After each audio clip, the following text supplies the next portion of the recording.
न्याय म्हणजे सत्याचा विजय। पण सत्य शोधायचं कसं? न्यायासाठीचा प्रवास सोपा आहे का? तुमच्या हक्कांची संपूर्ण माहिती आहे का? कायद्याचे गूढ उलगडणार, सत्य समजावून सांगणार तज्ञ वकील। महत्त्वाच्या कायद्यांपासून ते गुंतागुंतींच्या प्रकरणांपर्यंत स्पष्ट उत्तर, ठोस मार्गदर्शन। एक व्यासपीठ जिथे प्रत्येक प्रश्नाला मिळेल योग्य उत्तर। लवकरच येत आहे कायद्याचा नवा कट्टा, फक्त BBS न्यूज नेटवर्क 24 तासवर, जिथे प्रत्येक शब्दाला असतो न्यायाचा आधार।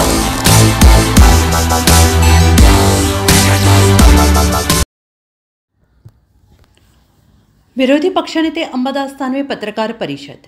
दुबार पेरणी संकट आहे, बी बियाणे वाया गेले, मात्र कृषी मंत्री सभागृहात रमी खेळत असल्याचे दिसले। त्यांनी घरी खेळावं। शेतकरी परेशान आहेत आणि हे मंत्री असंवेदनशील दिसत आहेत। मंत्री मोबाईलवर खेळत असतात, दुर्दैव आहे। ही पहिली घटना नाही। कधी ओसाडगावची पाटीलकी म्हणतात, काही बोलतात, त्यांच्यावर कारवाई व्हावी, त्यांना घरी बसवावे अशी आमची मागणी आहे। त्यांना मंत्रिमंडळात राहण्याचा अधिकार नाही। परिषदेत देत असतो। एकही अधिवेशनानंतर काय केलं हे कोणाला विचारायची वेळ मी येऊ दिली नाही आणि म्हणून हे अधिवेशन झाल्यावरही तसं 3 आठवड्याचं आणि तसं 15 दिवसाचं, कारण प्रत्येक आठवड्याचे 5-5 दिवस, फक्त 15 दिवसाचं हे अधिवेशन झालं।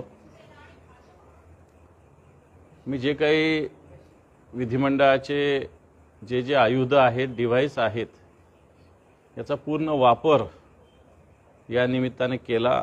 जसं 289चा प्रस्ताव असेल, 15 दिवसात 16 प्रस्ताव मी मांडले। तारांकित प्रश्न मी 42 टाकले, त्याच्यातले 5-7 प्रश्न आले, परंतु 42च्या 42ला उत्तर आलं।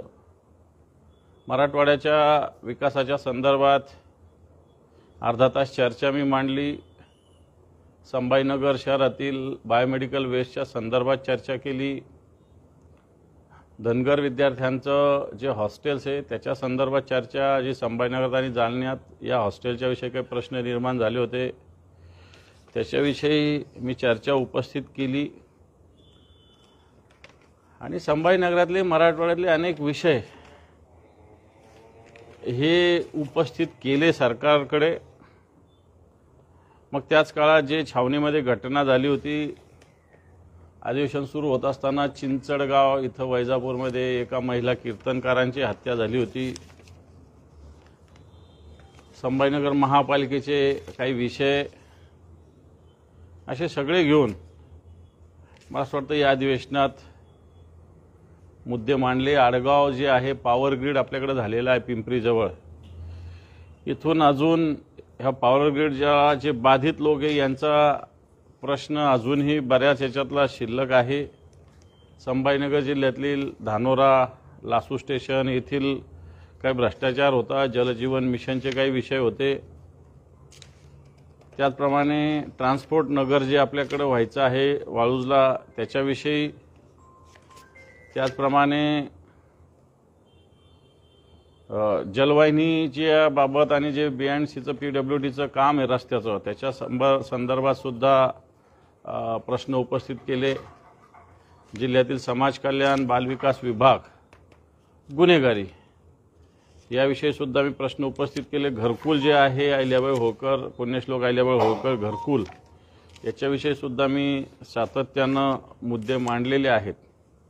आणि म्हणून जेवढं शक्य आहे तेवढे मुद्दे संभाजीनगरचे, कारण शेवटी मी राज्याचा विरोधी पक्षनेता असताना मला या संभाजीनगरचे मुद्दे तर मांडावे लागतील, परंतु राज्याचे जे महत्त्वाचे विषय आहे आणि त्याच्याही मग शेतकऱ्यांचे विषय असेल, कायदा सुव्यवस्थेचा विषय असेल, राज्यातील उद्योगाचा विषय असेल, शिक्षणातील झालेले भ्रष्टाचार असेल, मग हिंदी सक्तीचा मुद्दा असेल, शक्तीपीठ मार्गाचा विषय, 11वी प्रवेश अजूनही झालेले नाही पूर्ण,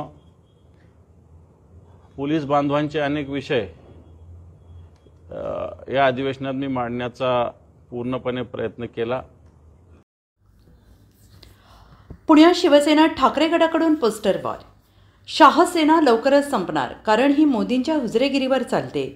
काला दाढीवाला मेरा लकी कबूतर अशा आशयाच्या मजकुराचे फलक पुण्यात उद्धव ठाकरे यांच्या सेनेकडून लावण्यात आलेले आहेत. काल शिंदेंच्या सेनेकडून उद्धव ठाकरेंना डिवचणारे पोस्टर लावण्यात आले होते आणि त्याला प्रत्युत्तर म्हणून आज ठाकरेंच्या शिवसेनेकडून शिंदे विरोधात पोस्टर लावण्यात आले आहेत.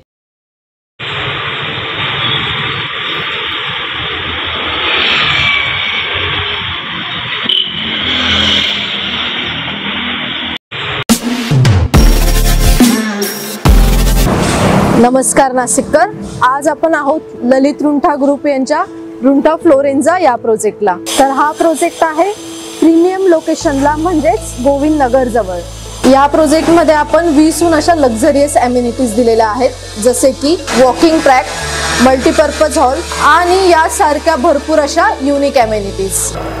चला तर मग बघूया आपण आपला सॅम्पल फ्लॅट. तर हा आहे आपला प्रशस्त असा लिव्हिंग रूम आणि याला आपण सुंदर अशी बाल्कनी दिलेली आहे. हा आहे आपला डायनिंग टेबल. तर हा आहे आपला किचन एरिया आणि आपण इथे किचन चॉपिंग काउंटर वेगळं दिलेलं आहे. इथे आपण दिलेले आहेत किचन ट्रॉलीज आणि स्टोरेजसाठी आपण इकडे कॅबिनेट्स पण दिलेले आहे आणि प्लस आपण इथे युटिलिटी एरिया पण दिलेला आहे. हा आहे आपला चिल्ड्रन बेडरूम आणि याचं वैशिष्ट्य म्हणजे इथे आपण फोल्डेबल असा बेड दिलेला आहे. इथे आपण दिलेला आहे कॉमन वॉशरूम, ज्याला अटॅच आपण मिरर सुद्धा दिलेला. हा आहे आपला मास्टर बेडरूम आणि ज्याला आपण अटॅच टॉयलेट आणि वॉशरूम दिलेला आहे. मग नाशिककर, कसा वाटला तुम्हाला आमचं सॅम्पल फ्लॅट? तुम्ही पण येत आहे ना आमचं सॅम्पल फ्लॅट बघायला?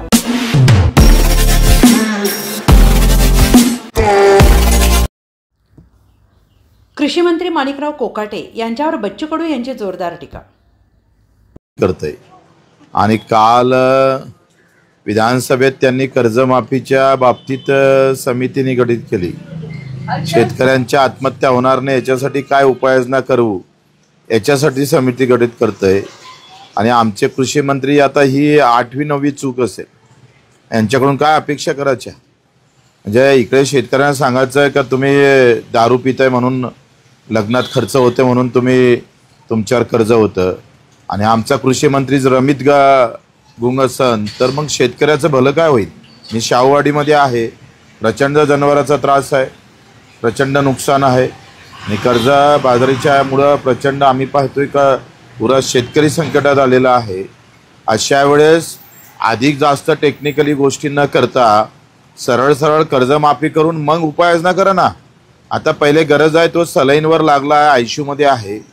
आयसीयूमध्ये पेशंट असताना त्याला आता तातडीच्या औषध उपचाराची गरज आहे आणि तुम्ही सांगताय का नाही आता आम्ही उपाययोजना शोधू आणि मग पाहिलं तर कर्जमाफीकडे जाऊ. तर जेथपर्यंत कर्जमाफीची घोषणा होत नाही, तारीख निश्चित होत नाही, तोपर्यंत आंदोलन चालू राहील आणि 24 तारीख पुऱ्या महाराष्ट्रामध्ये प्रचंड ताकदीनं चक्काजाम होईल.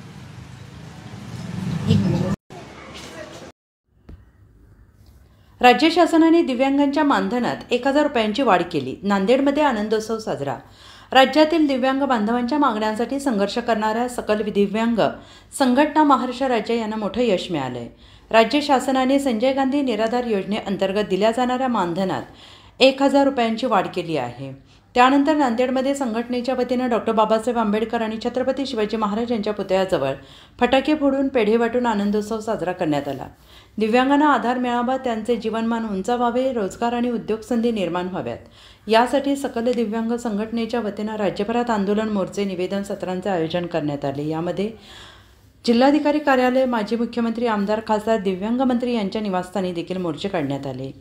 मुंबईतील पावसाळी अधिवेशन या दरम्यान संघटनेने गनिमी-कावा पद्धतीने भव्य मोर्चा काढला होता आणि या ठिकाणी समाज कल्याण विभागाचे सहाय्यक आयुक्त शिवानंद मिनगिरे यांच्या पुढाकाराने दिव्यांग मंत्री अतुल सावे यांच्याशी तातडीची बैठक आयोजित करण्यात आली. यामध्ये सविस्तर चर्चा करून निवेदन सादर करण्यात आले.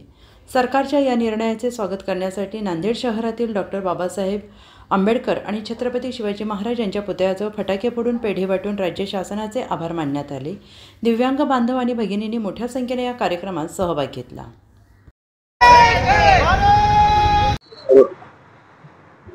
सकल दिव्यांग संघटना महाराष्ट्र राज्य नांदेडच्या वतीने आज संजय गांधी निराधार अनुदान योजनेमध्ये 1000 रुपयाची वाढ केल्यामुळे राज्य शासनाचे आभार म्हणून आज डॉक्टर बाबासाहेब आंबेडकर पुतळा आणि छत्रपती शिवाजी महाराज पुतळ्याला अभिवादन करून आज फटाक्याची आतिषबाजी करून एकमेकाला आम्ही पेढे भरवले आहेत। याचं एकमेव मुख्य कारण म्हणजे उपमुख्यमंत्री तथा अर्थमंत्री अजितदादा पवार साहेब हे नांदेडला आले होते। आम्ही शेकडो दिव्यांगांनी त्यांना घेरावाचा इशारा दिला होता, परंतु पोलीस प्रशासनाने आम्हाला शिष्टमंडळाची जवळजवळ 20 शिष्टमंडळाची भेट घडून आणली होती। आम्ही त्यांना मागणी केली होती संजय गांधी निराधार अनुदान योजनेचं मानधन वाढवण्यात यावं आणि दरमहा करण्यात यावं। तर अजित पवार दादांनी सुद्धा आम्हाला आश्वासन दिलं होतं की येणाऱ्या पावसाळ्या अधिवेशनामध्ये आम्ही हा विषय हे करेल। त्यानंतर पालकमंत्री तथा दिव्यांग कल्याण विभागाचे अध्यक्ष अतुलजी सावे साहेब यांना सुद्धा आम्ही जिल्हा नियोजन समितीच्या बैठकीमध्ये भेटून चर्चा केली आणि ही मागणी केली होती की मानधनामध्ये वाढ व्हावं। यासह 15 जून 2025 रोजी पासून नांदेड शहर तथा संपूर्ण जिल्ह्यामध्ये माजी मुख्यमंत्री तथा आमदार खासदार यांच्या घरावर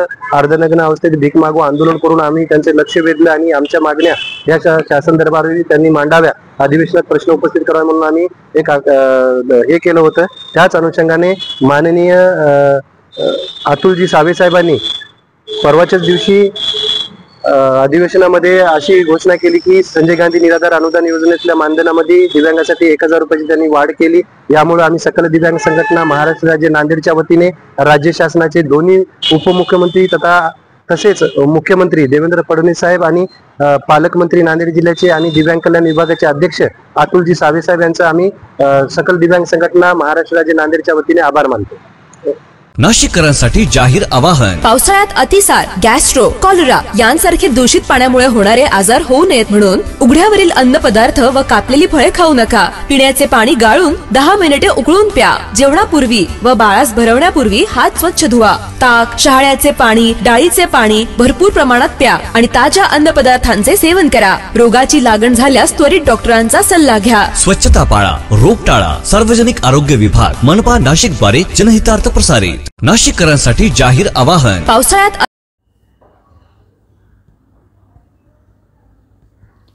रेणुकाई गोंधळी समाजाच्या वतीनं आषाढ महोत्सवाची भव्य शोभायात्रा।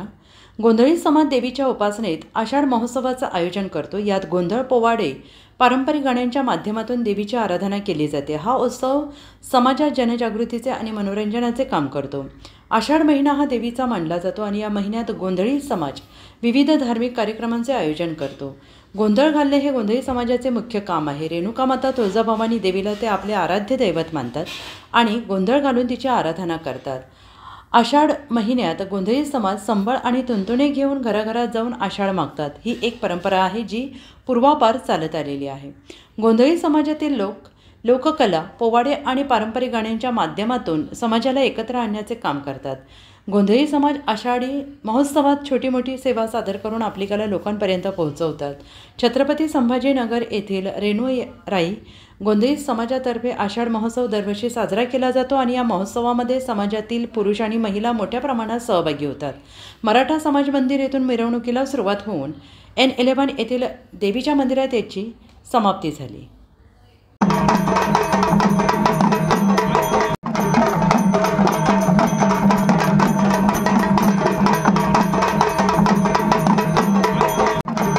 काय सांगाल आज आपण 2 मिनिटं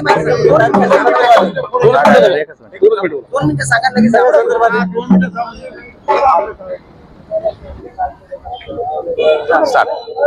नमस्कार। हा महाराष्ट्रातील सगळ्यात महत्त्वाचा विभाग असणारा छत्रपती संभाजीनगर जिल्हा आहे। मराठवाड्याची राजधानी म्हणजे हा मराठवाडा जिल्हा आहे। या ठिकाणी छत्रपती संभाजीनगर येथे रेणुराई गोंधळी समाज विकास बहुउद्देशीय संस्थेच्या वतीने दरवर्षीप्रमाणे याही वर्षी आषाढ महोत्सवामध्ये अत्यंत हर्ष उल्हासामध्ये भव्य दिव्य असा रेणुराई गोंधळी समाजाचा आषाढ महोत्सवाचा कार्यक्रम असतो। या अंतर्गत जगदंबा देवीची आदिमाय आदिशक्ती रेणुका मातेची सगळे जे उपासक आहेत हे माहूरगडची रेणुका देवी आहे त्याचे उपासक आहेत आणि याच गोंधळी समाजाचे लोककलावंत आहेत। दरवर्षीप्रमाणे याही वर्षी आषाढ महोत्सवानिमित्त ही भव्य दिव्य अशी शोभायात्रा आदिमाय आदिशक्तीची या ठिकाणी निर्माण करत असतात। या माध्यमातून अनेक जे सामाजिक बांधिलकीचे उपक्रम आहेत त्याचाही या ठिकाणी अनुषंगाने उपयोग होत असतो। जसे की आमचे विद्यार्थी आहेत त्यांनी अनेक समाजासाठी सुंदर असे पर्यावरण असेल, व्यसन असेल यासाठी अत्यंत सुंदर असे स्लोगन केलेले आहेत। सोबतच या निमित्तातून जे सगळ्यात मोठं या ठिकाणी दान आहे या कलियुगामध्ये ते म्हणजे भव्य दिव्य रक्तदान, ते सुद्धा या महोत्सवाच्या माध्यमातून सर्व समाज बांधव रक्तदानाचं सुद्धा आयोजन करत असतात। आपलं रक्तदान देऊन या समाजाची बांधिलकी जोपासत असतात आणि त्याही सोबत भव्य दिव्य असा भंडारा महोत्सव असतो आणि भंडारा महोत्सवाच्या माध्यमातून अन्नदान हे श्रेष्ठदान याचेही या ठिकाणी आपल्याला प्रचिती जाणून येते। त्याही सोबत सगळ्यात महत्त्वाचं असणार या गोंधळी समाजाचे जे लोक कलावंत आहेत, अनेक वृद्ध लोक कलावंत आहेत, अतिशय सुंदर महाराष्ट्राची यशोगाथा, महाराष्ट्राची जनजागृती करणारे अनेक लोक कलावंत आहेत। या लोक कलावंताच्या माध्यमातून ही असणारी जी लोककला आहे, गोंधळ लोककला प्रामुख्याने, या गोंधळ लोककलेच्या माध्यमातून ही गोंधळ लोककला जतन व्हावी, संवर्धन व्हावी आणि या माध्यमातून याचं सादरीकरण व्हावं। अशा महाराष्ट्राच्या विविध भागातून, विविध जिल्ह्यातून, अनेक तालुक्यातून, खेड्यावस्तीतून अनेक गोंधळी लोक कलावंत या ठिकाणी आलेले असतात आणि असा हा उत्सव दरवर्षीप्रमाणे या ठिकाणी चालत असतो। अशा सर्व छत्रपती संभाजीनगर मधील सगळी आमची जी कमिटी आहे, आमच्या जी संस्था आहे रेणुराय गोंधळी विकास भविष्य संस्था आहे, या माध्यमातून सर्व समाज बांधवांना एकत्रित घेऊन विचारांची देवाणघेवाण करत करत आपल्या समाजाचा विकास आपल्याला कसा करता येईल आणि आपल्या असणारे जे 10वी आणि 12वीचे गुणवंत विद्यार्थी आहेत यांचा सुद्धा एक समाजाचं एक पाठबळ त्यांच्या पाठीशी असावं, त्यांच्या पाठीमागे कौतुकाची थाप असावी, असा सुद्धा उपक्रम, विद्यार्थ्यांचा गुणगौरव करणारा सुद्धा सोहळा या आषाढ महोत्सवाच्या माध्यमातून आम्ही सादर करत असतो। आणि या छत्रपती संभाजीनगर जिल्ह्यामध्ये अनेक महाराष्ट्रातील अनेक मोठे मोठे ज्येष्ठ श्रेष्ठ लोक कलावंत या ठिकाणी आपली कला सादर करतात की जी या आमच्या विद्यार्थ्यांना, आमच्या गोंधळी समाजातील विद्यार्थ्यांना कळावं की गोंधळ जागरण काय आहे। गोंधळाच्या माध्यमातून फक्त देवीची उपासना करता करता समाजासाठी एक सामाजिक बांधिलकी म्हणून जनजागृती आपण काय करू शकतो, त्या माध्यमातून समाजासाठी आपण काय देऊ शकतो याची सुद्धा उहापोह या कार्यक्रमाच्या माध्यमातून होत असते। असा चोपडा तालुक्यात पावसाने पाठ फिरवली आहे। मका पिकावर अळीचा प्रादुर्भाव। चोपडा तालुक्यात पावसाच्या अनियमिततेमुळे शेतकरी पुन्हा चिंतेत सापडलेले आहेत। पेरणीच्या हंगामात काही प्रमाणात झालेल्या पावसामुळे शेतकऱ्यांनी विविध पिकांची पेरणी केली होती, मात्र गेल्या काही दिवसांपासून पावसाने उघडीप दिली आणि जमिनीत उन्हाची तीव्रता वाढलेली असून पिकांवर त्याचा प्रतिकूल परिणाम दिसून येतो आहे। जून महिन्यात पेरणी केलेल्या मका पिकांची सुरुवातीची स्थिती समाधानकारक होती, परंतु आता त्या पिकांवर अळीचा प्रादुर्भाव झाल्याचे चित्र आहे। शेतकरी फवारणी करून या अळीवर नियंत्रण मिळवण्याचा प्रयत्न करतो आहे, पण खरी चिंता आहे ती पावसाची अनुपस्थिती। कोरडवाहू भागात उशिरा पेरणी केलेल्या पिकांना या टप्प्यावर पावसाची नितांत गरज आहे। जर लवकर पाऊस झाला नाही तर पिकांची वाढ थांबेल आणि त्याचा थेट फटका उत्पादनावर बसेल अशी भीती शेतकरी व्यक्त करत आहेत। त्याची लागवड केली आहे आणि त्याच्यावर पाणी नाही, त्याच्या आडी आली आहे, त्याच्यावर ते पाणी पडेल तेव्हाच होणार आहे। गेल्या आता 3-4 दिवसापासून पाऊस नाही आहे। 3-4 दिवसापासून पाऊस नाही आहे। ऊन पडतंय कडक। कडक तर ऊन पडणारच आहे ना। आता त्याचा परिणाम पिकांवर होताना दिसतोय। हा, ते पिकांवर तर ते होणारच आहे। त्यामुळे त्या काय आपण काही करू शकत नाही। पावसामुळे पाऊस झाला पाहिजे। आतापर्यंत जो आपल्याकडे जो पाऊस पडतोय तो रिपरिप आणि म्हणजे रिमझिम सारखा पाऊस, जिरता पाऊस आहे, तसाच चालू आहे आमच्याकडे। हा, थोडा जोराने नाही ना, पाणी नाही, म्हणजे जमिनीत ओलावा आहे का? ओलावा आहे पण कमी आहे। त्यामुळे मग पिकांना त्याचा परिणाम होतो, उन्हाचा चटका लागत हे होतच, आवरावत आहे पीक, त्याच्यामुळे असं होत आहे। ऊन धरत असेल आता। जर दादा अजून कधी पाऊस लवकर नाही आला तर पिकांवर काय परिणाम होईल? ते तर परिणाम तर होणार आहे, असं आहे ना। आणि अडी जे बी आता मोठ्या आडी उडीचे मारून देऊ आपण, ते काही एवढं विषय नाही, फवारा मारून ते होऊन जाईल। पण पावसाची आवश्यकता आहे। पावसाची आवश्यकता आहे। अच्छा, किती आपलं हे क्षेत्र? 1 एकर पूर्ण मका आहे। मागच्या वर्षी काय होतं? मागच्या वर्षी मकाच होता। नाशिक महानगरपालिका सार्वजनिक आरोग्य विभागाच्या वतीने जाहीर निवेदन। शहरात वाढत्या तापमानामुळे उष्माघात अर्थात हीट स्ट्रोक होण्याची शक्यता नाकारता येत नाही। अशा वेळी उपचार न केल्यास डिहायड्रेशनमुळे मृत्यू ओढवू शकतो। म्हणूनच वाढत्या तापमानात फार वेळ कष्टाची कामे करणे टाळावे। उष्णता शोषून घेणारे काळ्या किंवा भडक रंगाचे कपडे वापरू नये। पाणी भरपूर प्यावे। बाहेर जाताना गॉगल्स, टोपी, छत्री इत्यादींचा वापर करावा। मळमळ, उलटी, थकवा येणे, ताप येणे अशी उष्माघाताची लक्षणे आढळल्यास त्वरित डॉक्टरांचा सल्ला घ्या। नाशिक महानगरपालिका नाशिकच्या वतीने जनहितार्थ प्रसारित। धुळे पोलिसांची आतापर्यंतची सगळ्यात मोठी कारवाई कॉम्बिंग ऑपरेशन करत जप्त केल्या पिस्तूल आणि तलवारी. धुळे जिल्हा पोलिसांनी आगामी सण आणि उत्सवाच्या अनुषंगाने कालपासून संपूर्ण जिल्ह्यात नाकाबंदी आणि ऑल आऊट ऑपरेशन राबवून केलेल्या कारवाईमध्ये 3 पिस्तूल मॅगझिनसह 4 जिवंत राऊंड आणि 7 तलवारी जप्त करून तसेच 5 मोटरसायकल आणि 2 पाण्याचे मोटर जलपरी हस्तगत करून तडीपार आणि फरार असलेल्या आरोपींवर आणि गावठी हातभट्टी दारू जुगार मोटार वाहन कायद्यान्वये धडक कारवाई करत आतापर्यंतची सगळ्यात मोठी कारवाई या कॉम्बिंग ऑपरेशन दरम्यान केली आणि याची माहिती पोलीस अधीक्षक श्रीकांत दिवरे यांनी यावेळी दिली आहे. काल धुळे जिल्ह्यामध्ये सर्व 17 पोलीस स्टेशन त्याचप्रमाणे LCB आणि ट्रॅफिक यांच्यातर्फे एक मोठं ऑपरेशन ऑल आउट राबवण्यात आलं.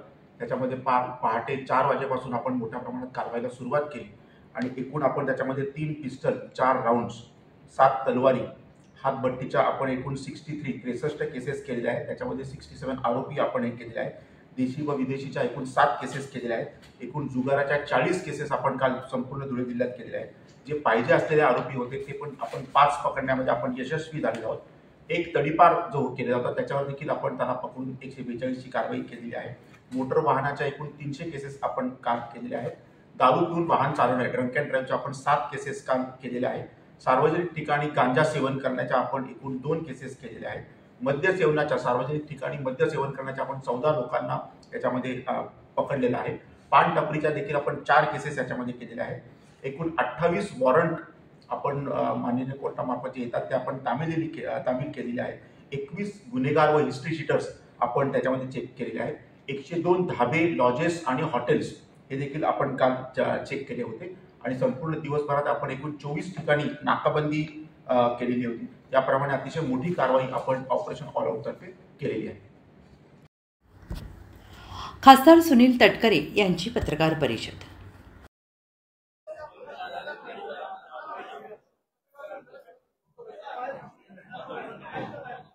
सगळे बाहेर चालले.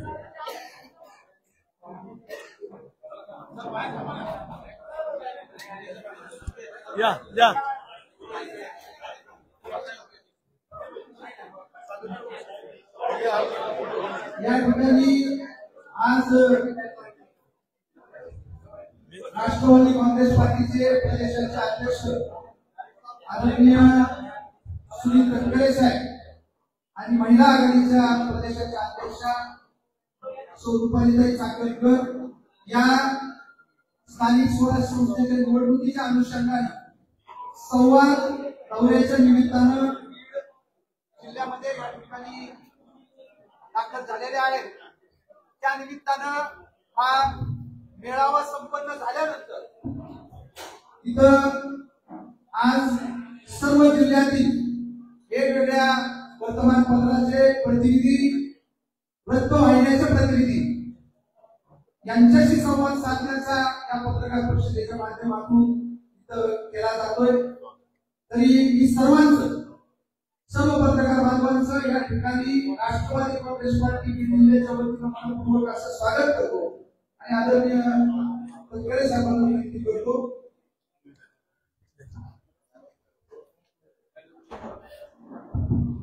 विधानसभेच्या निवडणुकीमध्ये अभूतपूर्व यश संपादित केल्यावर प्रदीर्घ कालावधीच्या नंतर स्थानिक स्वराज्य संस्थांच्या निवडणुका होत आहेत.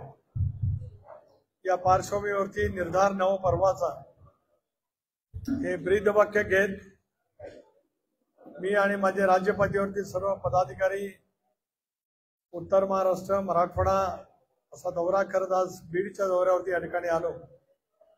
आणि त्यानिमित्ताने आपल्या सर्व पत्रकार मित्रांशी संवाद करण्यासाठी माझ्या समेत उपस्थित असलेले राज्याचे पक्षाचे वरिष्ठ नेते आमदार धनंजयजी मुंडे, आमदार विजयसिंह पंडित, विक्रम काळे, महिलांच्या अध्यक्षा रुपालीताई चाकणकर, माझ्या पक्षाचे मुख्य प्रवक्ते माजी खासदार आनंद परांजपे, रमेशजी आडसकर, कल्याणजी आखाडे, सुनील मगरे, पक्षाचे बीडचे अध्यक्ष राजेश्वरजी, आपण सर्वच लिखित आणि वाहिन्यांचे सर्व सन्मान्य प्रतिनिधी, बंधू भगिनी आणि सहकारी मित्रांनो, सुरुवातीलाच आमच्या विनंतीला मान देऊन आपण फार मोठ्या संख्येने या ठिकाणी उपस्थित राहिलात त्याबद्दल मी आपल्या सर्वांचं मनापासून स्वागतही करतो आणि आभारी मानतो. बरोबर 2-2.25 वर्षापूर्वी आम्ही सर्वांनी एनडीएमध्ये सहभागी होण्याचा निर्णय घेतला. निर्णयाच्या संदर्भामध्ये क्रियाप्रतिक्रिया उमटल्या गेल्या. लोकसभेच्या निवडणुकीमध्ये आम्हाला मोठ्या प्रमाणावरती अपयशाला सामोरं जावं लागलं, पण विधानसभेच्या निवडणुकीमध्ये मात्र महाराष्ट्रातल्या 13 कोटी जनतेने प्रचंड विश्वासाने महायुतीला 238 जागांच्या वरती मोठ्या फरकाने विधानसभा सदस्य निवडून देत आम्ही घेतलेल्या निर्णयावरती एक तऱ्हेचं शिक्कामोर्तब केलं. राष्ट्रवादी काँग्रेस पक्षाने सुद्धा 59 जागा घड्याळाच्या चिन्हावरती लढल्या होत्या. पैकी 41 जागांच्या वरती आम्हाला यश त्या ठिकाणी मिळालं आणि आमचाही विजयाचा स्ट्राईक रेट 2 क्रमांकाचा त्या ठिकाणी राहिला. राज्यात महायुतीचं सरकार आहे. गेल्या 6-7 महिन्यामध्ये चांद्यापासून बांद्यापर्यंत म्हणजे विदर्भ, मराठवाडा, उत्तर महाराष्ट्र, पश्चिम महाराष्ट्र, मुंबईसह कोकण वेगवेगळ्या राजकीय पक्षामध्ये दीर्घकाळ समाज जीवनामध्ये ठसा उमटवणारे काही माजी विधिमंडळाचे सदस्य असतील, माजी लोकसभेचे सदस्य असतील, स्थानिक स्वराज्य संस्थांमध्ये प्रभावीपणाने काम करणारे असतील, अनेकांनी वेगवेगळ्या जिल्ह्यातल्या जवळपास प्रत्येक जिल्ह्यातील अनेक सहकाऱ्यांनी राष्ट्रवादी काँग्रेस पक्षामध्ये प्रवेश केला. नाशिक महानगरपालिकेच्या सार्वजनिक आरोग्य विभागाच्या वतीने जाहीर आवाहन. गुइलेन बॅरे सिंड्रोम अर्थात GBS ला घाबरू नका, पण दक्षता घ्या. पाणी उकळून प्या. स्वच्छ आणि ताजे अन्न सेवन करा. शिजलेले व न शिजलेले अन्न एकत्रित ठेवू नका. लक्षात ठेवा, अचानक पायात किंवा हातात कमजोरी किंवा लकवा, चालताना त्रास किंवा अशक्तपणा, बऱ्याच दिवसांपासून डायरिया अशी लक्षणे आढळल्यास त्वरित डॉक्टरांचा सल्ला घ्यावा व तात्काळ उपचार सुरू करावा. सार्वजनिक आरोग्य विभाग मनपा नाशिक द्वारे जनहितार्थ प्रसारित. सिलिंग आणि बॉटम पट्ट्या तयार करणाऱ्या बनावट कारखान्यावर पोलिसांचा छापा. 3,77,000 रुपयांचा मुद्देमाल जप्त. Saint Gobain India Private Limited या अधिकृत कंपनीच्या डिझाईन आणि पॅटर्नचा अनधिकृतपणे वापर करून बनावट सिलिंग आणि बॉटम पट्ट्या तयार करणाऱ्या उत्पादक कारखान्यावर धुळ्यातील 40गाव रोड पोलिसांनी छापा टाकून मोठी कारवाई केली आहे. या कारवाईत 3,77,000 रुपये किमतीचा बनावट मुद्देमाल जप्त करण्यात आला आहे. या प्रकरणी 40गाव रोड पोलीस ठाण्यात कारखान्याच्या मालकाविरोधात कॉपीराईट ॲक्टसह फसवणुकीचा गुन्हा दाखल करण्यात आलेला आहे. पुण्यातील कसबा पेठ येथे पवळे चौकातील रहिवासी सरफराज अब्दुल रऊफ तांबोळी यांनी 40गाव रोड पोलीस ठाण्यात तक्रार दाखल केली होती. त्यांच्या तक्रारीनुसार धुळे येथील स्मार्ट स्टील 100 फुटी रोड येथे त्यांची authorise company Saint Gobain India Private Limited Mumbai या कंपनीने विकसित केलेल्या डिझाईन पॅटर्नच्या सिलिंग आणि बॉटम पट्ट्या याप्रमाणे दिसणाऱ्या बनावट मालाची निर्मिती करून स्वतःच्या फायद्यासाठी विक्री करण्याच्या उद्देशाने त्याचा साठा मुंबई आग्रा महामार्गावरील गोल्डन पार्कजवळील एका गोडाऊनमध्ये केला आहे. या तक्रारीवरून 40गाव रोड पोलिसांनी कारखान्यासह गोडाऊनवर छापा टाकून कारवाई केली. या ठिकाणी मुख्तार शहजाद खान राहणार गरीब नवाज नगर धुळे हे त्यांच्या कारखान्यासह गोडाऊनमध्ये पट्ट्या उत्पादन करणारे 2 मशीन, सिलिंग पट्ट्या बनवण्यासाठी वापरण्यात येणारे लोखंडी डाय असा 3,77,340 रुपये किमतीचा मुद्देमाल जप्त करून सील करण्यात आला आहे. या प्रकरणी 40गाव रोड पोलीस ठाण्यात मुख्तार खान विरोधात कॉपीराईट ॲक्टचा गुन्हा दाखल करण्यात आला असल्याची माहिती यावेळी पोलिसांनी दिली आहे. Saint Gobain India Private Limited कंपनीचे ऑथोराईज नोकर आले होते आमच्याकडे, ज्यांना कॉपीराईट कायद्याने कारवाई करण्याचे अधिकार होते. या कंपनीच्या बॉटम पट्टी व सिलिंग पट्टीचे बनावटीकरण करून त्याची विक्री करणारा कारखाना आहे, त्या ठिकाणी त्यांना रेड करायची असं आम्हाला त्यांनी तक्रार दिली. ज्यावरून आम्ही पंच बोलवून पंचासमक्ष 100 फूट रस्ता आहे धुळे येथील स्मार्ट स्टील या ठिकाणी सर्वप्रथम आम्ही रेड केली. त्याच्यानंतर मुंबई आग्रा रोडवरचं त्याचं दुकान आहे गोल्डन पार्कजवळ मेन कारखाना आहे, त्या कारखान्यात आम्ही रेड केली.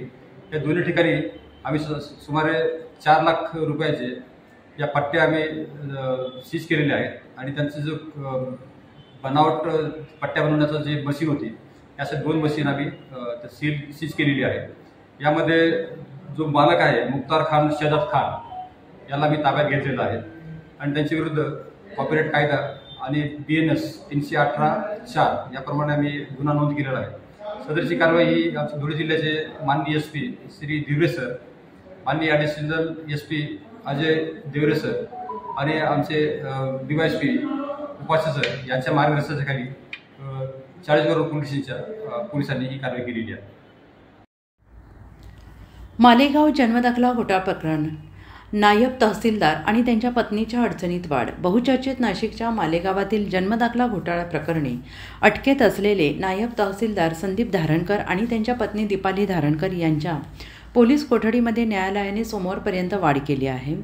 धारणकर यांच्या पत्नीच्या नावावर ऑनलाईन सेंटर धारकांनी पैसे पाठवल्याचे निष्पन्न झालेले असून मोठ्या प्रमाणावर जन्मदाखला घोटाळा प्रकरणी त्यांच्या नावे पैसे जमा झाले आहेत. त्यातून त्यांनी अचल मालमत्ता खरेदी केली असून याचा तपास करण्यासाठी विशेष सरकारी वकील ॲडव्होकेट शिरीष हिरे यांनी न्यायालयापुढे युक्तिवाद केला. त्यामुळे धारणकर दाम्पत्याच्या अडचणीत आणखीन वाढ झाली आहे.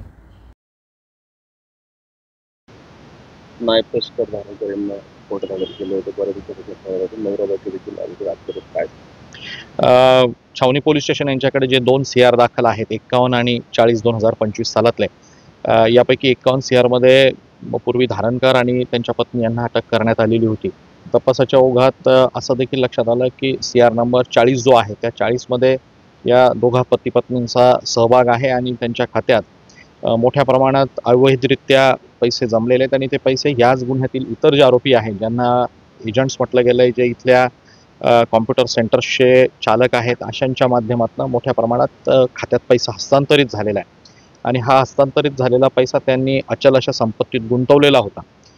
याबद्दलचा शोध घेण्याकामी त्यांना दोघांनाही वर्ग करून घेण्यात आलं होतं पोलीस कस्टडीत. साधारणतः 8 तारखेपासून पोलीस कस्टडीमध्ये ते आहेत आणि आज देखील मेहरबान कोर्टाने तपास ज्या पद्धतीनं पुढे चाललेला आहे त्याचा सगळा अंदाज घेऊन तपास योग्य रीतीने पुढे चालला आहे यासाठी त्यांची येत्या सोमवारपर्यंतची पोलीस कस्टडी दिलेली आहे आणि येत्या सोमवारपर्यंतच्या पोलीस कस्टडीत सदर आरोपींनी कुठे चल अचल संपत्ती घेतलेली आहे त्याच्या सगळ्या माहिती काढण्याचं कामकाज चालू आहे. नमस्कार नाशिककर, आज आपण आहोत ललित रुंठा ग्रुप यांच्या रुंठा फ्लोरेन्झा या प्रोजेक्टला. तर हा प्रोजेक्ट आहे प्रीमियम लोकेशनला, म्हणजेच गोविंद नगर जवळ. या प्रोजेक्टमध्ये आपण 20हून अशा लक्झरियस अम्युनिटीज दिलेल्या आहेत, जसे की वॉकिंग ट्रॅक, मल्टीपर्पज हॉल आणि यासारख्या भरपूर अशा युनिक अम्युनिटीज. चला तर मग बघूया आपण आपला सॅम्पल फ्लॅट. तर हा आहे आपला प्रशस्त असा लिव्हिंग रूम आणि याला आपण सुंदर अशी बाल्कनी दिलेली आहे.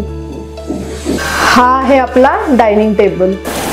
तर हा आहे आपला किचन एरिया आणि आपण इथे किचन चॉपिंग काउंटर वेगळं दिलेलं आहे. इथे आपण दिलेले आहेत किचन ट्रॉलीज आणि स्टोरेजसाठी आपण इकडे कॅबिनेट्स पण दिलेले आहे आणि प्लस आपण इथे युटिलिटी एरिया पण दिलेला आहे. हा आहे आपला चिल्ड्रन बेडरूम आणि याचं वैशिष्ट्य म्हणजे इथे आपण फोल्डेबल असा बेड दिलेला आहे. इथे आपण दिलेला आहे कॉमन वॉशरूम, ज्याला अटॅच आपण मिरर सुद्धा दिलेला आहे. हा आहे आपला मास्टर बेडरूम आणि ज्याला आपण अटॅच टॉयलेट आणि वॉशरूम दिलेला आहे. मग नाशिककर, कसा वाटला तुम्हाला आमचं सॅम्पल फ्लॅट? तुम्ही पण येत आहे ना आमचं सॅम्पल फ्लॅट बघायला?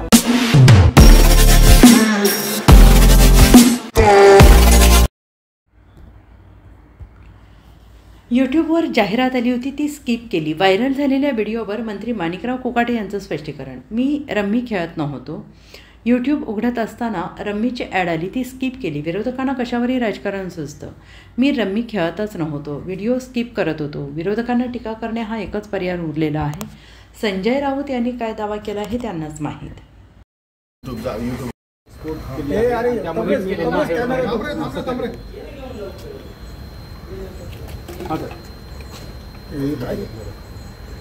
विषय असा आहे की वरच्या हाऊसला बिझनेस असल्यामुळे मी वरती बसलेलो होतो आणि हाऊस जनरल अर्जंट झाला असावं म्हणून खालच्या हाऊसला काय बिझनेस चालू आहे हे पाहण्यासाठी मी मोबाईल ओपन केला होता आणि मोबाईल ओपन करत असताना यूट्यूबवर येत असताना अशा अनेक प्रकारच्या जाहिराती या ठिकाणी येतात. तर त्या जाहिराती स्किप कराव्या लागतात. ते स्किप करत होतो मी. स्किप करता करता त्या 2-3 काही कुणी माझ्या पेकडे असतो मोबाईल, माझ्या कोणाकडे असतो, तो ती जाहिरात स्किप करण्याकरता मला एक 2-3 सेकंद या ठिकाणी लागले. त्याने 18 सेकंद दाखवलं आहे. त्यांनी जर आणखी पुढे दाखवला असता तो स्किप केलेला त्यांनी दाखवलं असतं ना, पण त्यांना ते दाखवायचं नाही आणि ती विरोधी पक्षाने दाखवणारच नाही. बरं, ते काय वैयक्तिकरित्या फक्त माझ्याशी चर्चा करताय, कधी माझ्या कपड्यावर बोलताय, कधी माझ्या मोबाईलवर बोलताय, कधी माझ्या गाडीवर बोलताय, पण माझ्या धोरणांवर, माझ्या कामांवर, मी केलेल्या शेतकऱ्यांसाठी केलेल्या जे काही उपाययोजना आहेत त्या संदर्भात विरोधी पक्ष नेता कुठलाही बोलत नाही. त्यामुळे माझं काम पारदर्शी आहे, माझा स्वभाव स्पष्ट आहे आणि असं कुठल्याही प्रकारचं हाऊसमध्ये बसू नये अशा प्रकारचे नियम मला माहिती आहे. आणि तिथे कॅमेरे चालू असतात, मी कशाला बसेल असं गेम खेळत. तेव्हा गेम खेळण्याचा काही इश्यूच येत नाही. ती स्काईप करायसाठी मी ते 2 वेळा मी स्काईप करायचा प्रयत्न केला, माझ्या लक्षात नाही आलं स्काईप पटकन कसं करायचं. नंतर स्काईप दुसऱ्याच सेकंदाला स्काईप झालेला आहे, तो स्किप झालेला आहे नंतर. पण तो स्किप झालेला तुम्ही व्हिडिओ दाखवलाच नाही. तुम्ही व्हिडिओ एकदा पूर्ण बघा आणि मी तो स्किप केला की नाही बघा, तुम्हाला लगेच लक्षात येईल. अपुरा आहे, त्यामुळे कृषी मंत्री अशा पद्धतीने रमी खेळते अशी आपल्यावर आता टीका नाही, अजिबात नाही. कृषी विभागाला निधी पण भरपूर आहे आणि कृषी विभागाच्या योजना पण चांगल्या आहेत. तेव्हा रमी मी खेळतच नव्हतो. पहिली गोष्ट मी सांगितलंय की मी खालच्या हाऊसमध्ये काय चाललेलं आहे ते पाहण्यासाठी युट्यूबवर या ठिकाणी ऑन करायचा म्हणून फोन ऑन केला होता. परंतु त्याच्यावरती कुठेतरी डाउनलोड केला होता फोन, तो गेम. तो गेम मी स्काईप करतो, स्किप करत असताना तेवढा वेळ तो व्हिडिओ आलेला असेल. संजय राऊत आणि मला त्याचा शोध घेण्यासारखं काही वाटत नाही. त्यात काय आज चोरी काही केलेलं आहे किंवा मोठ्या प्रमाणात शेतकऱ्यांच्या विरोधात स्टेटमेंट केलेलं आहे किंवा असं काही वेळवाकड पाप केलेलं आहे असं काय त्याच्यामध्ये, काय विशेष काय त्याच्यामध्ये. मी स्काईप करत असताना तो व्हिडिओ तुमच्या मोबाईलवर जाहिराती येत नाही का? तुमचा मोबाईल ऑन करा आणि युट्यूबला जा बरं तुम्ही. तुम्हाला जंगली रमी जाहिरात येत नाही का? जंगली रम्या जाहिरात येतात, गाण्याच्या जाहिराती येतात, कुठल्याही प्रकारच्या जाहिराती आज सोशल मीडियावर सुरू आहेत. त्यामुळे अशा प्रकारच्या जाहिराती येणं अपरिहार्य आहे. ते काय रोहित पवारच्या याच्यात येत नाही का? रोहित पवारच्या मोबाईलमध्ये येतात ना. कुठल्या गोष्टीचं भांडवल करावं, कुठल्या गोष्टीचं भांडवल करू नये हे रोहित पवारांना कळलं पाहिजे. उगीच स्वतःची करमणूक करून घेतात ते, दुसरं काही नाहीये. ज्याने काढला असेल, ज्याने काढला काढू द्या ना, काढणं दुमत नाही. काढला असेल तर काढू द्या, काही दुमत नाही. परंतु खालच्या हाऊसमध्ये काय सुरू आहे हे ट्रू याच्या युट्यूबवर पाहण्यासाठी मी या ठिकाणी मोबाईल हातात घेतला, मोबाईल उघडला आणि जे त्याच्यावरती डाउनलोड झालेला गेम होता तो गेम मी स्काईप करत होतो. स्काईप करताना ते तिथं कोणतरी व्हिडिओ काढला असेल कदाचित, काय सांगता येत नाही. तेवढंच व्हिडिओ घेऊन तुम्हाला टार्गेट केलं जात आहे. त्या 100% त्यांना काय दुसरं मला सांगा. आतापर्यंतचा रोहित पवारांचे माझ्या संदर्भातले काय प्रश्न आहे हो? शेतकरी संदर्भात एक तरी प्रश्न आहे का? शेतकऱ्याची काळजी त्यांनाच आहे, आम्हाला नाही का? अहो, आम्ही शेतकऱ्यांसाठी गावगाव फिरतो, विभागात जातो, शेतकऱ्यांसाठी बैठका घेतो, नवीन धोरणं तयार करतो, नव्या प्रकारचे आदेश देतो. इतक्या मोठ्या प्रमाणात काम सुरू असताना त्यांना ते काम कसं दिसतं आणि रिकामी उद्योग का दिसतात? यात काय अर्थ आहे याच्यामध्ये? हे उगीच स्वतःची करमणूक करण्यासाठी आणि लोकांना बदनाम करण्यासाठी हा त्यांचा प्रयत्न आहे. पण त्याच्याने काय होत नाही. अशा प्रयत्नाने काही जनता या ठिकाणी त्याच्या याला बळी पडणार नाही ही मला कल्पना आहे. आपण काय माहिती मला फार इंटरेस्ट वाटत नाही. सत्ताधारी पक्षाचे आमदारही असले कोणी असलं तर त्याच्यामध्ये काही पाप केलेलं नाहीये. त्यामुळे काय याला फार एवढं महत्व देण्यासारखी परिस्थिती आहे असं मला वाटतं. अननेसेसरीली मीडिया त्याला जास्त महत्व देते. मीडियाने एवढं महत्व का द्यावं? असं काय त्याच्यामध्ये स्किप करत असताना एखादा याचा गेमचा फोटो जर त्या ठिकाणी आला तर त्यामध्ये तुम्हाला एवढं वाईट वाटण्याचं काय कारण आहे? किंवा एवढं त्याला डोक्यावर घेण्याचं काय कारण आहे? संजय राऊतांनी एक मोठा दावा केलाय. अमित शहानी एक मोठी लिस्ट काढली आहे. ते संजय राऊतांना माहिती असेल लिस्ट, त्यांच्या नावावर त्यांना माहिती असेल. ते संजय राऊतांना जास्त माहिती असेल, मला नहीं सांगता येणार. सर हिंदी में मुझे चाहिए. वो वीडियो है नहीं. नीचे के हाउस में क्या चल रहा है, ऊपर का हाउस अर्जन हो गया था, तो नीचे के हाउस में क्या बिजनेस चल रहा है वो देखने के लिए यूट्यूब ओपन करने के लिए मैंने मोबाइल हाथ में लिया था. किसी ने तो भी मेरे मोबाइल में गेम डाउनलोड किया होगा शायद, उसको स्किप मैं कर रहा था. उसने 10-12 सेकंड के अंदर वो रिकॉर्ड किया गया है. लेकिन उसके बाद में मेरा अपने वो जो गेम है वो मैंने स्किप किया हुआ है. वो मोबाइल आपने क्यों नहीं देखा? वो ट्यून क्यों नहीं आपने बताई? वो बताओ ना, वो जाके निकालो ना उधर से. आप विधानसभा में जाके, विधान परिषद में जाके निकालो और उसमें मालूम पड़ेगा आपको कि मैंने स्किप किया करके. ये गलत है. ये उनकी अपनी एक चाल है और वो चाल कभी कामयाब नहीं होगी. विचारल्याशिवाय काय काम करता येत नाही त्यामुळे अजिबात नाही. खोटा आरोप आहे. अतिशय सुंदर काम विधानसभेत झालेलं आहे. विरोधी पक्षांना काहीही करता आलं नाही आणि विरोधी पक्ष कारण नसताना या ठिकाणी टार्गेट करते. त्यांना ज्या गोष्टीमध्ये त्यांना कळलंय की आता आपलं सरकार कधी येऊ शकत नाही त्यामुळे अशा परिस्थितीमध्ये सरकारमध्ये असलेल्या मंत्र्यांच्या विरोधामध्ये गरळ ओकणं, त्यांच्या विरोधामध्ये त्यांची बदनामी करणं असा एकमेव कार्यक्रम सध्या विरोधी पक्षाच्या लोकांनी हातात धरलेला दिसतो. त्यामुळे असं कोणी काही केलेलं नाही आणि कुठल्याही शेतकऱ्याच्या महाराष्ट्रातल्या कुठल्याही शेतकऱ्याच्या विरोधामध्ये कुठलंही स्टेटमेंट या ठिकाणी मी केलेलं नाही. शेतकऱ्यांच्या हिताचे जे निर्णय आहेत तेच हाऊसमध्ये घेतलेले आहेत आणि त्यासाठी प्रयत्नाची पराकाष्ठा आमच्या विभागामार्फत आमची सुरू आहे. माणिकराव कोकाटे कृषि मंत्री महाराष्ट्र रमी खेल रहे हैं और वो भी सदन के अंदर, दुर्भाग्य है. आनंद दुबे. आमचे शेतकरी महाराष्ट्र विधिमंडळमध्ये बसून, सदनामध्ये बसून माणिकराव कोकाटे हे रमी खेळतात. म्हणजे कृषी मंत्री ज्यांच्यावर हे जिम्मेदारी आहे की तुम्ही लोकांच्या जीवनामध्ये सुधार करणार, आमचे शेतकरी आत्महत्या करतात तुम्ही ते थांबणार आणि तुम्ही बसून असा रमी खेळतात. म्हणजे काय परिस्थिती आली आपल्या राज्याची, कशी हे सरकार आहे. कधी संजय गायकवाड, कधी संजय सिरसाट, कधी माणिकराव कोकाटे, हे काय चाललंय. देवेंद्रजी, आपण एक खूप हुशार मुख्यमंत्री आहात, एक चांगले मुख्यमंत्री आहात, खूप तुमचं नाव आहे, तुमचं भविष्य पण आहे, पण आपल्या हाताखाली हे सगळं चाललंय. म्हणजे काय मजबुरी आहे, काय दुर्दैव आहे आम्हाला माहित नाही. आम्ही एक मांग करतोय की तुम्ही माणिकराव कोकाटे यांचा इस्तिफा घ्या. असे लोक नाही पाहिजे आमच्या मंत्रिमंडळात. 13 कोटी जनता त्राय करत आहे. आमचे शेतकरी बंधू बांधवने काय समजणार की तुम्ही काय करणार आमच्या राज्यासाठी. असे जर असंवेदनशील कारवाई तुम्ही सदनामध्ये बसून करणार, तुम्ही कधी मारहाण करणार सदनामध्ये, कधी असे रमी खेळणार, तर हेच काम करत होता ना शकुनी त्यावेळी कौरांसाठी.